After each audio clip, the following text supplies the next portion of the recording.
Құрметті көрермендер, эфирде Тұлға бағдарламасы. Эфир тізгінінде мен Оспан Жаналова.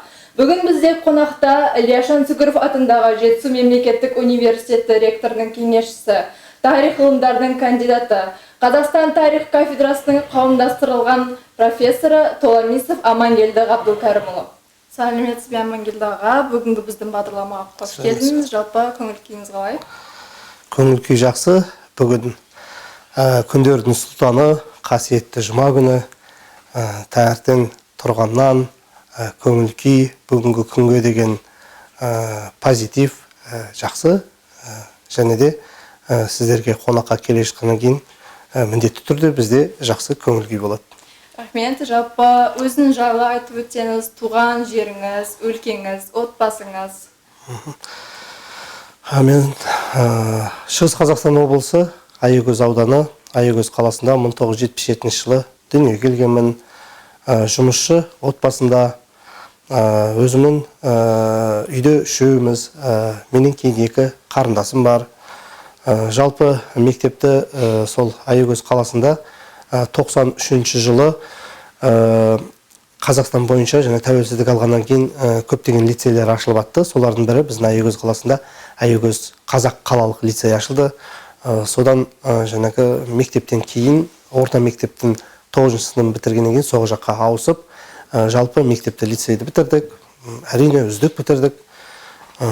Одан кейін арман қуып Алматы қаласына барып, Әл-Фараби атындағы Қазақ ұлттық университетіне, қазақтың қара шаңырағына тарих мамандығын оқуға түсіп, бакалавриат 99 жылы, 2001 жылы магистратураны бітіріп, 2001 жылдан бері осы Талдықорған қаласындағы Жетісу өңіріндегі білім ордасы, білімнің қара шаңырағы Илья Жансүгіров атындағы Жетісу мемлекеттік университетінде оқытушылық қызметтен бастап бүгінгі күнге дейін 20 жылға жуық уақыт болып қалды. Алла қаласа осы университетте жұмыс істеп келеміз. Енді қазіргі өзім сонау 2004 жылы үйленгенмін. Қазір 4 балам бар, 1 ұл, 3 қыз. Құдайға шүкір, өміріміз осылай өтіп жатыр. Рахмет. Ал енді балалық шағыңыз жайлы айтсаңыз, қандай қызықты сәттер болды, солардың ішіндегі ең әсерлісін баяндап берсеңіз?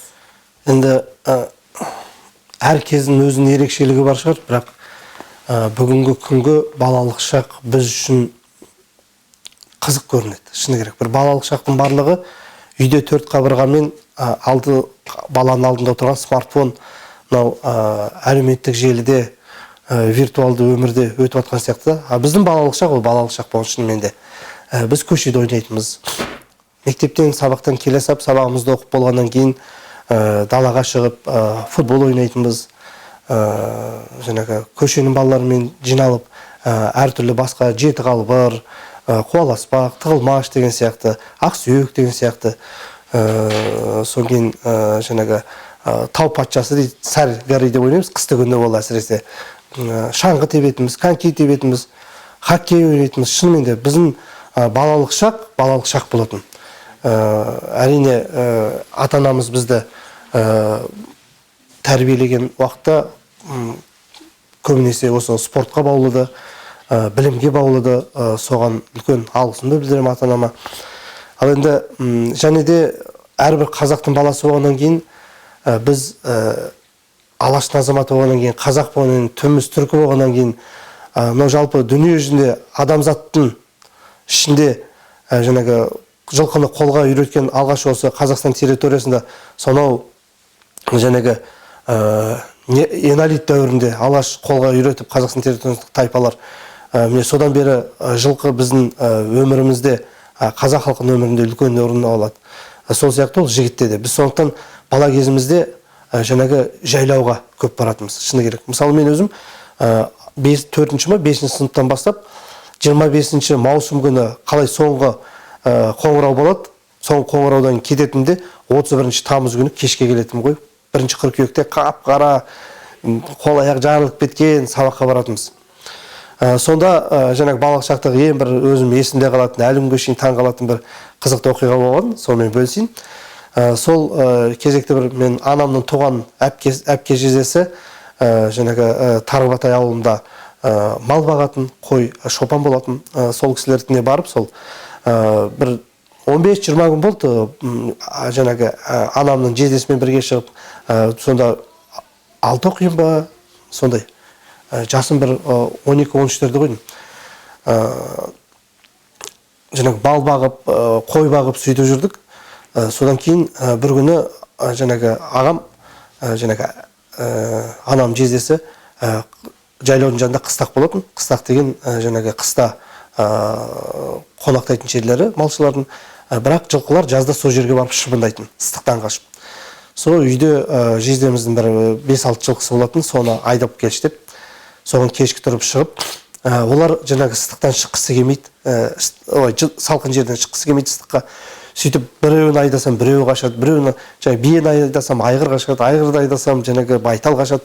Сөйтіп сапырасып жүрген кезде қараңғы батқан білмей қаптым. Одан білем, үйдің жанынан арық ағып жататын, сол арықты бір арық көрді, арық жағаласам үйге жететін болып, енді жылқыларды қалдырдым, айдай алмағаннан кейін. Олар мен кішкентай екенін біліп, жаңағы мен көнбеді. Сонымен арықтың жағасымен кеттім. Ай, келем, жоқ, айғайлайым, аға, апай, жоқ. Сөйтіп адасып кеттім. Сонымен түннің бір уақы болды, адасып, айтып, айналып, бір жерде бір таныс сияқты болды. Осы 10-15 күнде жаңа жездемемізге бірге қой бағып жүрген кезде сол жерде қой мал жайған сияқты болдық та, таныс жер сияқты болды да, қой осы жерде түсіп, таңертең ары қарай үйді іздеймін деп жатып, атты бетегеге байлап ұйықтағам. Білем, түнде бір ояндым, ат жанымда, 2 ояндым, жанымда 3-ші рет бір жаңбырдың кішкентай себелеуін ойнадым, таң атқапты, қарасам, жанымда мініп жүрген атым жоқ. Жаяу қалдым, салт қалдым. Ал не істеймін, қорықтым, атты жоғалттым деп, жаңағы апай жездем ұрсама деп. Сөйтіп, енді түсіндім, үй мына жаққа қарай қой баққан жер таныс таптым. Сонымен жүре бердім, көп жүрдім. Бірақ қайтадан таныс емес сияқты болып қалды. Соның бір тауда асып түсіп қалсам, жаңағы қазақ үй, қаша тұр, қуанып кеттім. Бірақ біздің үй деп ойламадым, шыны керек. Соны ойладым, мына көрші біреулер мүмкін ат сұрап, бірінші жылқыны іздеп, соны тауып, одан кейін үйге жол сұрап барармын деп түсіп келе жатсам, жаңағы анам әпкесі жылап келеді, қайда жүрсің деп шошып. Ол кісі жаяу қой бағып кетіпті. Үйдің маңайында бағып жүр екен. Жаңа жездем болса үйде жаңғыз қалған атпен мені іздеп кеткен, түнімен мені іздеген. Енді таңертең табылмаса, жаңа әскери көмек сұраймыз деп іздеуге. Сол күні үйге қасқыр шауыпты. Мынау қазақ жаңағы арланның салты бар да, өзінің серті. Ол мынау әйел адамды көрсе мазақтайды дейді. Ой, қорқпайды әйел адамнан. 6 жасар бала көрсе, жаңағы 6 тауды айналып қашады дейді. Ер баланы көрсе, ер адамнан қорқады екен. Сонда жаңағы жездем түнде іздеп кеткен. Сонда үйде түнде жаңа қашаға қасқыр келген. Сонда әпкеміз бірлес шығып, жаңағы малапулки деген жаңағы мылтық бар. Сонымен атқан кезде қашқан, бірақ бір тауды айналып қайттан келген ба? Біраз уақыттан қайттан келген қой жаңа қашан кесіп өткен жыртып. Сонымен қайтан 16 деген бар енді, ол нақты бытыра. Сонымен атқан кезде қанқ деді, тиген болар бір жеріне, бірақ өлігін таппады, аяғына тиген, айтып қашқан, содан кемеген. Сөйтіп жаңағы, және қасқыр мен кеткен қыстау жаққа қашқан ғой. Сонда түнімен әпкем одан арман қорыққан ғой, қасқырға жем болды деп мені. Сөйтіп алла қалап, аман қап, сол күні анам мен әкем келген, сол біздің қалымызды білуге. Соны анам айтады, түнімен қарап отырдым, шошып қалдым екен деп. Жоқ, ондай шошаған, ондай ештеңке белгі бермеппін. Сонда бір өзімде сенімдік болды ма, сондай басымнан үлкен бір оқиға өткен. Рахмет. Тарих мамандығын таңдауға кім әсер етті? Жас сайыннан осы мамандық иесі боламын деп армандадыңыз ба? Шыны керек, олдай тарихшы болам деген мен түсіме көріп шықпайтын. Мен орта мектепте оқыған кезде, жаңа айттым ғой, лицейге дейін біз математиканы қатты жақсы көретінбіз. Менің Диас, Нұрғазы деген 2 досым болды, үшеуміз сыныпта өте жақсы, математикадан өте алғыр болып, жаңағы бақылау жұмысы кездерінде 3 вариантқа бөлетін. Біз өзіміздің вариантқа емес, жаңағы басқа 2 вариантты да 3 вариантты бірге шығарып, бірақ шығарып, сонда үшеуміз, жаңа Маржан деген қыз болатын, 4-іміз таласатынбыз, кім бірінші шығарады деп. Мұғалімге апарып тексертуге ұстасады. сөйтіп математикадан мықты болдым мектепте. Кейін лицейде оқып жүрген кезде 10-11 класста математикадан қалалық олимпиаданы жеңіп алатым, аудандықты жеңетім, облысқа баратым, облыста 2-3 орын алып қалатым, мен бірінші орынға жетпей қалатым. Бірақ сол кезде өзім математикадан қатты жақсы болатым. 11 бітіргеннен кейін сол кезде балалардың бәрінің арманы заңгер болу болатын. Неге екенін білмеймін, сол кезде бір сондай не кетті, ер балалардың көбі сол заңгер болуға талпынатын. Біз де сөйттік те, содан кейін Алматыдағы Қазақ ұлттық университетіне бардым. Барсам, заңгер мамандығына бір орынға 15 адам екен, талас, конкурс.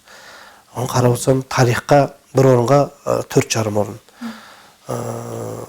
60 адам қабылдау, 40 адам қабылдау керек, қазақ бөлімі 180 адам тапсырған екен. Соң ол кезде мамандыққа ауысуға болатын, грантта. Тегін оқуды. Содан ойладым, тарихқа түсіп алсам, жеңілдірек болады, түсіп кетсем, одан кейін кейін заңгер мамандығына ауысып аламын, бірінші курстан кейін деп. Мысалы, сол кезде өзім дұрыс шешім қабылдадым деп ойлаймын. Сол кезде менің кейбір достарым болды, заңгер мамандығына тапсырды, балдары жоғары болса, мысалы, одан да жоғары конкурс үлкен болғандықтан түсе алмай қалды. Бір жыл босылып қалды, әскерге кетіп қалды. Мен сол кезде тарих мамандығына түсіп кеттім. Бірақ тарих мамандығында маған өте мықты ұстаздар сабақ берді. Берекет Бақытжанұлы Кәрібаев, Әмірбеков Шәріпбек Ағабайұлы, Омарбеков Талас Омарбекұлы, өзім тікелей ұстазым Атабаев Қамбар Махамбетұлы деген сияқты, Қойгелдиев Мәмбет Құлжабайұлы, осындай мықты-мықты тарихшылар сабақ берді. Және де бірінші курстан археологиялық практика, этнографиялық практикаларын өткеннен кейін тарихқа мен қатты қызықтым да. Содан кейін және достарыма қатты үйреніп қалдым, бірге тұрып бірге оқып жатқан. Сөйтіп тарих мамандығында қалып қойдым. Рахмет. Университет оқытушысы және де ғалым ретінде сіздің мінезіңіздің қай қара өзгерді деп ойлайсыз? Әрине, өмір деген ол әрқашан оқу, анау өмір бақи адам өз-өзін оқу керек. Мен өзім қазақтың мақалдарын, хадистерді оқыған жақсы көремін де. Тарихи кітаптарды, сонда мысалы бір хадис бар, сонда пайғамбарымыз Мұхаммед саллаллаху алейхи вассалам Ухуд соғысынан сахабалармен бірге қайтып келе жатқан кезде бір сахаба сұрайды: "Я Расулалла, осымен үлкен жихад бітті ғой" деп. Үлкен соғыстан, ең үлкен соғыс ислам дініндегі. Жоқ дейді, үлкен жихад әлі алдыда дейді, үлкен күрес алдыда деген сөзде. Соны таңғалып, ол кіммен күресеміз дейді. Ол адамның өз-өзімен күресі дейді. Яғни адам өмір бақи өз-өзін тәрбиелеу, ол үлкен күрес, ол жеңу, үлкен қиыншылық, оған нәпсі керек, оған шыдамдылық керек, өз-өзін тәрбиелеу керек, ол өте қиын нәрсе. Ақыл айтып оңай, айтып отырыр, бірақ соны кейде өзіміз өмірде, сол өзіміз білетін, осылай жасаған дұрыс емес деген нәрсені кейде байқаусызда жасап қоямыз. Сондықтан адам өз-өзін тәрбиелеу қиын. Сондықтан ұстаз болып келгеннен кейін әрине мен өз-өзімді тәрбиелеуге тырыстым. Себебі бұрын оғанға дейін өзіміз жас бала болдық, оқушы болдық, білімгер болдық, магистрант болдық. Ал енді балалардың алдында тұрғаннан кейін өз-өзінді ұстау, өз-өзінді алып жүру, ол үлкен мені өзгерістерге әкелді, шыны керек. Балалардың көзінше орысша сөйлемеуге, орысша сөз қоспауға, балалардың көзінше қисық қылық жасамауға, дөрекі сөйлемеуге, өзіңді дұрыстап жүруге тырысасың. Себебі ұстаз болғаннан кейін, әр нәрсені жұмыс атқарған, кәсіп қылғаннан кейін, соны бір дұрыс болғың келеді, дұрыс атпен жүргің келеді, абыроймен жүргің келеді. Сондықтан балалардың алдында қандай да бір қателік жібермеуге тырысып, сол өмірде маған одан кейін әдет болып, өмірімде бойыма сіңіп қалды. Көп менің өзім дұрыс жүруіме. Ол 100% ешкім жақсы емес. Әр адам жақсы, жаман жақтары бар. Мен өзімді бір керемет адам, немесе анау бір керемет адам деп ешкімді айта алмайсың. Әр адам өзінше индивид, әр адам өзінше жақсы. Бірақ жалпы адамның санасында қалыптасқан жақсы тұлға, жақсы адам деген бір нелер бар. Соған лайық болу үшін ол тырысу керек. Ол өмірде үлкен еңбек талап етеді. Сондықтан шынымен осы ұстаз болу, балаларға сабақ беру, шәкірт тәрбиелеу мен өмірде шын үлкен өзгерістер келді. Соған мен осы ұстаз болғаныма мен өзімді қатты қуанам, шыны керек. Өте керемет мамандық. Және де өзімнің шәкірттеріме де мен әрқашан айтамын: ұстаз болыңдар. Басқа жерде қайтесіңдер, бағасына шәкірт тәрбиелегеннен артық нәрсе жоқ. Оның жемісі де үлкен. Еңбек етсең ерінбей, тояды ғана кез келген кәсіптің өзінің жаңағы нәсібі бар, өзінің берекесі бар. Соны берекемен істеу керек деп ойлаймын. Жоғары курс студенттерінен естуім бойынша, адамгершілігі өте мол, әр студентке көмек қолын созатын, кеңес беретін тұлғасыз. Студенттердің осындай құрметіне ие болу үшін ұстаз қандай болу керек? Және осының алдындағы сұрақ соған бір жауап деп ойлаймын. Өз-өзімен болу керек. Анау кішіпейіл болу керек. Әр адам, мысалы мен өзім декандық қызмет атқарып жүрген кезде, кейін жаңағы Сәсен Аманжолов университетінде проректорлық қызмет атқарып бір жыл.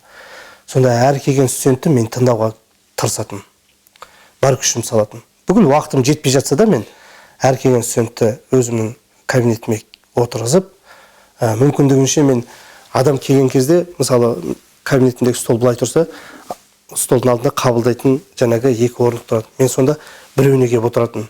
Төрде жаңағы креслода отырып бүйтіп сөйлескенге өзімді ыңғайсыз сезінетін. Өйткені мен ол адам маған бір белгілі бір өзінің жұмысымен келгеннен кейін мен оны түсіну үшін қарама-қарсы отырып, тұр отырып сөйлесіп, сол кісімен бірдей деңгейде отыру дұрыс деп ойлаймын да. Мен жоғарыда отырсам, ол адам түсінбей қалуы мүмкін. Өйткені пайғамбарымыздың тағы бір несіне тоқтап кетейін, өте керемет бұл тәрбиесі жағынан.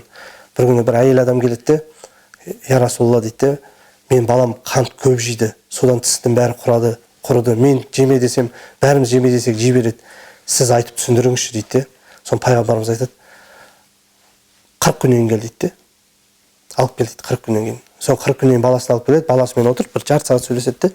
Содан баласы қант жеуді тоқтатып кетеді. Артынан әйел адам келіп қайтадан сұрайды, я Расулалла, неге сіз олай 40 күннен кейін дедіңіз? Сонша уақыт өтті, көп нәрсе отырған жоқса тез айттыңыз. Не үшін 40 күннен кейін дедіңіз? Өйткені мен өзім де қант жейтінмін дейді. Мен өзім қант жеп отырып, ол балаға қант жеме, ол зиян деп қалай айтамын дейді. Мен оны сендіре алмайтын едім дейді. Сондықтан адам өзім бойымен сезініп, өзімен қатар сол мәселеге кіруге тырысу керек. Мүмкін осы бір кішіпейілдігім, одан кейін балалардың жағдайын түсіну, әрқашан қолымнан келсе, тек қана мынау университет көлеміндегі емес, жалпы жеке өмірлерінде де көмекке мұқтаж болса, егер мен қолымда болса, мен мүмкіндігімде болса, мен әрқашан қол ұшын беріп, созып көмектесіп жүруге тырысам. Мүмкін содан кейін шығар деп ойлаймын әрине. Және де әрине балалар енді неткен емес, мен сабақ бергенде өзім үшін аудиторияда жақсы көремін. Сонда балалар айтıyor, мен сабағынан кейін бітіріп кеткен балалар, қазір кейбір мысалы сонау 2004, 2005, 2003 жылы бітіріп кеткен студент қыздарымыз мен кейбір араласатын балаларыма тұрмысқа шықты, мысалы жанұялық достар болып кетті кейбіріміз. Сонда дастарханда отырғанда, әңгіме айтып отырғанда шынымен де айтады, ағай біз сіздің сабағыңыздан қалмайтынбыз, сіздің сабағыңыз қызықты болатын деген сияқты. Мүмкін осы нәрселер балаларға жақындатқан шығар. Жалпы болашақта жастардың өзінің мамандығын шебері болу үшін жастарға қандай мотивация бересіз? Және де мотивация берудің өзіндік сыры бар ма? Өте керемет мынандай сөз бар. Әлихан Бөкейхановтың. Ұлтқа қызмет білімнен емес, мінезден деп. Әрине білім де керек, бірақ бірінші кезекте мінезден дейді. Сондықтан мықты маман болу үшін. Ал маман болу деген ол тек қана өзің бір жақсы жұмыс істеп, ақша табу үшін ғана деп ойласаңыз, онда бір сіз мынау бір қысқа ойда ол. Сіз маман болғаннан кейін сіз ұлт үшін жұмыс істейсіз. Яғни осы Қазақстан үшін, Қазақстан Республикасы өсіп өркендеу үшін соған өзіңіздің бір үлесіңізді қосасыз. Жалпы қазақ халқы өзіңіздің қазақ халқының дамуына, ұлттың дамуына өзіңіздің үлесіңізді қосасыз. Сондықтан еңбек еткенде ол тек қана мен барып келіп жалақы алу емес, өзіңіздің бір пайда тисе деп осыны бойыңызға сіңірсеңіз, одан кейін жаңағы кішіпейіл болып, ұжымда сыйымды болсаңыз, бойыңызда адами қасиеттеріңіз болса, және одан кейін барып жақсы ерінбей еңбек етсеңіз, және еңбек еткен ерінбей, тояды қарын тілінбей дейді. Яғни еңбек етіп, күн оқып, білім алып, осындай мінездер бойыңызда болса, сізден міндетті түрде жақсы маман шығатынына ешқандай күмән жоқ. Ең сүйікті кітабыңыз, ақын немесе жазушыңыз кім? Және де қай жағынан сізге әсер етті? Жалпы мінез жағынан ба, немесе басқа жағынан ба? Енді әрине қазақ болғаннан кейін Абай жолын оқымай, Абай жолын білмей, ол қазақтың салт дәстүрін, қазақтың болмысын білу мүмкін емес. Сондықтан әрине Мұхтар Әуезов өзім қатты Абай жолын маған үлкен әсер етті. Одан кейін әрине тарихшы болғаннан кейін мен Исай Калашников, Ләсесе Мерлин кітаптары. Және де маған үлкен әсер еткен бұл Александр Бектің Арпалыс және Бала қалам жаңағы өткел деген жаңағы кітаптары.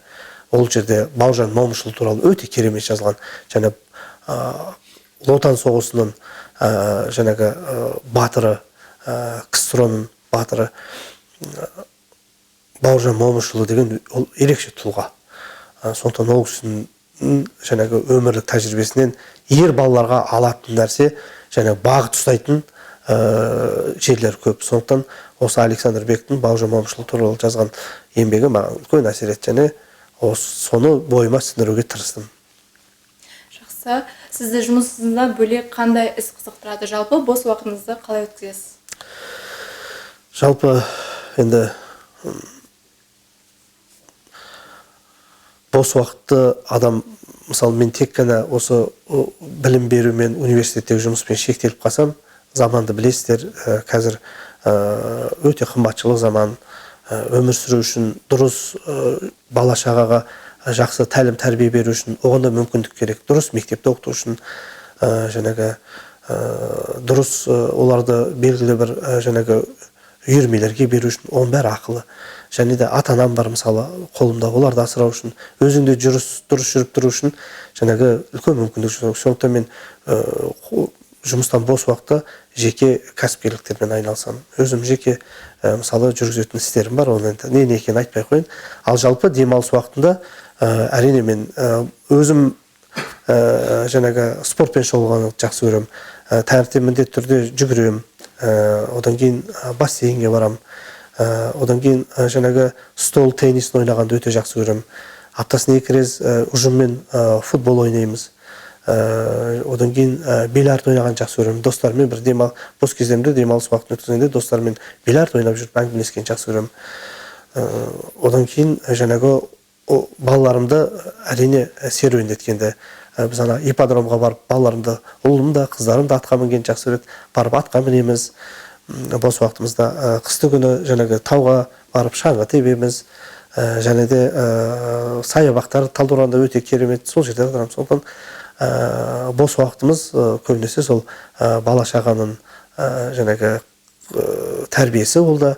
Одан кейін жаңағы сол өзіміздің жеке спорт, соны достармен уақыт өткізумен сол өтеді.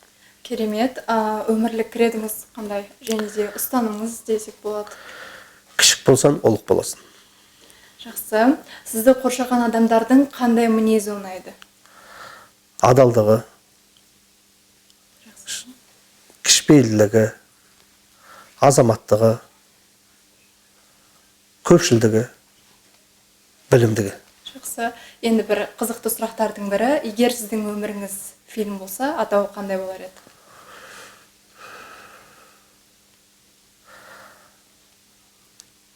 Арпалыс. Менше, себебі өмірдің өзі арпалыс деп ойлаймын. Яғни дүниеге шіретіп бала келгеннен тал бесіктен жер бесікке дейін жалпы адамзат өмірі бәрі арпалыспен өтеді. Ол бірінші балалық шақ. Мектепте мысалы жаңағы дұрыс баға алсам, жаңағы ұлдардың арасында ол өте негізгі мәселе, жаңағы өз-өзіңді қою. Өз-өзің дұрыс қоймасан, ертең төмен жағында болып қалсан, ол өте жаман. Сондықтан балалардың алдында бедел, ол жаңағы білім жағынан да болсын, білек жағынан да болсын, өзіңді жоғары ұстау керек. Ол мектепті дұрыс бітіріп, оқуға түссем деген, ол бір дайындық. Және қазіргі кезде ұлттық бірыңғай тестілеуге балалар анау 9-8 сыныптан бастап мысалы дайындалады ол. Одан кейін оқуға түскеннен кейін соны бітіру үшін арпалыс. Одан кейін жұмыста бедел жинау, жақсы маман болу, жаңағы енді айтады ғой, генерал боламын деп армандамаған солдат, ол солдат емес. Сондықтан биіктен көрінсем, нәтижесі болса екен деген сияқты. Сондықтан өмірдің бәрі арпалыс. Армансыз адам қанатсыз құспен тең дейді. Сіздің армандарыңыз қаншалықты жиі орындалады? Енді оқуға түссем деген арманым орындалды.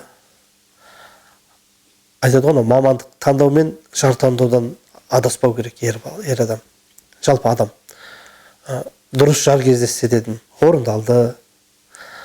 Алладан балаларым көп болса екен дедім. Құдайға шүкір, қазір көп балалы жанұямыз. ұл қыздарым саналы болса екен деп, дұрыс оқыса екен деп жүрмін. Әрине қазір енді 6-шы, 5-ші, 2-ші сыныпта оқып жүр. Әлі күнге шейін ұятқа қалдырған жоқ. Жыл сайын жаңағы мақтау грамотасын алып жүр. Енді арман ол егер оған қарай өзіңіз әрекет жасасаңыз, Алла Тағала айтады ғой, әрекетке берекет береді. Өзіңіз әрекет жасасаңыз, ол болады. Әрине мен отырып армандап, мен осындай болсам екен деп қол қусырып түк жұмыс істемесеңіз, ол арман орындалмайды. Сондықтан әрине армандарым мүмкіндігінше орындалып жатыр. Енді мен арманым андай тауда емес, өзімнің мүмкіндігіне қарай армандаймын.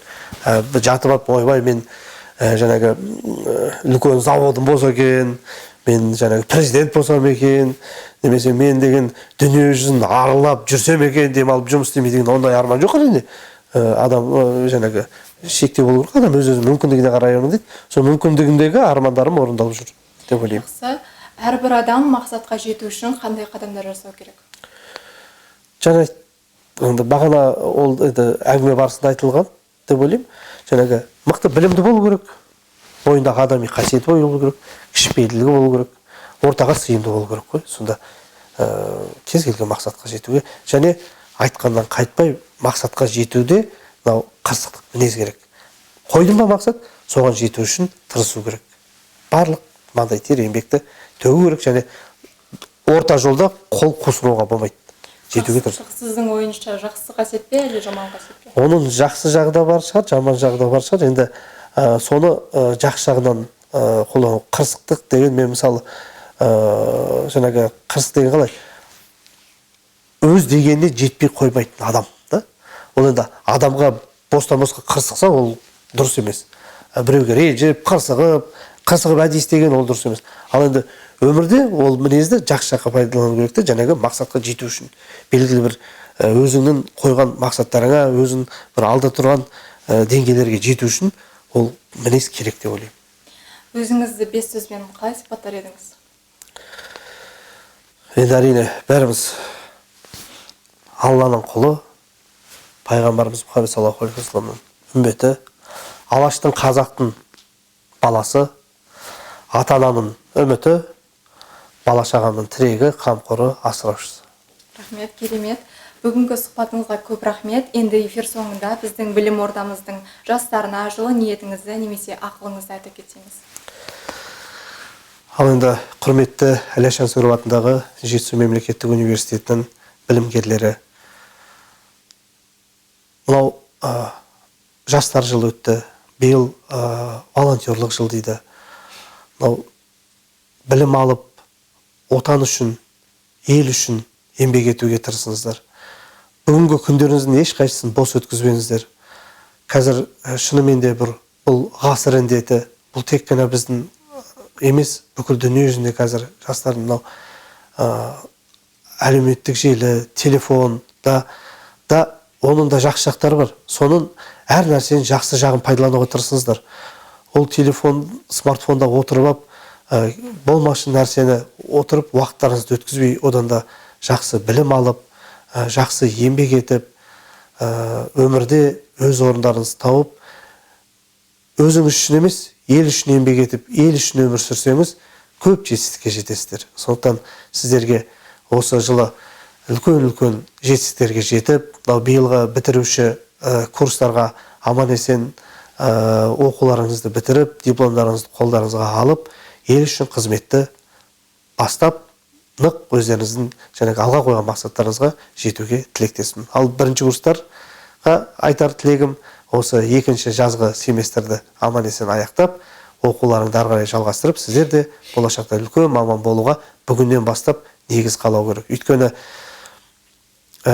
бүгін негіздеріңізді қаламасаңыздар, ертең кеш болады. Өйткені мысал келтірсек, жаңағы үй салған кезде де негізін салады, одан кейін қабырғасын салады, одан кейін барып қана жаңағы төбесін жабады. Сондықтан сіздер қазір қабырғасынан кірісіп кетіп, негіздеріңіз мықым болмаса, ертең ол барлық еңбектеріңіз зая кетеді. Сондықтан сіздерге бүгінгі негіздеріңізді, білім маман ретінде қалыптасудағы негіздеріңізді нықтап, уақыттарыңызды бос өткізбей, ата-аналарыңыз өздері ішіп жемей, сіздер үшін, сіздер оқысын деп, оқу ақысын төлеп сіздерге білім алсын деп, үміттенгеннен кейін ата-ананың үмітін ақтамай жерге қалдыру ол үлкен қиянат болады. Сондықтан үмітке қиянат қылмай, жақсы адам болып, жақсы маман болып, ата-аналардың үмітін ақтап, ел үшін қызмет ете беріңіздер.